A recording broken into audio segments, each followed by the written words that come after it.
This company's machines make some of the world's most advanced computer chips, and it's the only company in the world that can do it. ASML is a Dutch firm that has become the most valuable tech company in Europe. At the current share price, the company is valued at 215 billion euros. Microchips are made by building up tiny complex patterns of transistors and switches on silicon wafer, layer by layer, and ASML's technology can work at incredibly small scale. Its revenue over the last 12 months was 27 billion, with 7.6 billion of net income and 10 billion of ebitda. That means the stock is valued at 8 times revenue, 22 times ebitda, or 28 times earnings. That's expensive, but that's because ASML's products are highly sought after by chip makers all over the world, like TSMC and Intel. Share price increase has been underpinned by strong growth in electronic devices and the explosion in artificial intelligence.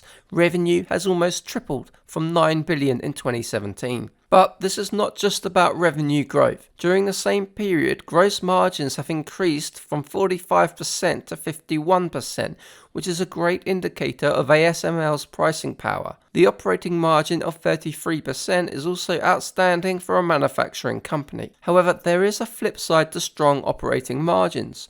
ASML spends only 14% of revenue on R&D and 4% of revenue on SG&A. That means the company doesn't have much room to improve profitability by cutting costs. Of course, that doesn't matter too much if the company continues to grow its top-line revenue and pass on higher prices. Let's assume that ASML can grow its revenue at 14% per year for the next 5 years. Then let's assume it maintains a net income margin of 28%, which is the same as current results. In that scenario, ASML would be producing roughly 15 billion of net income in 5 years' time, and a 25 times multiple takes the valuation to 375 billion euros, which works out to an investment return of 12% per year. That's not a bad return for a company that has a near monopoly on the leading edge of tech, and dividends and stock buybacks should help push the return even higher. However, there are risks to consider. Semiconductor demand is notoriously cyclical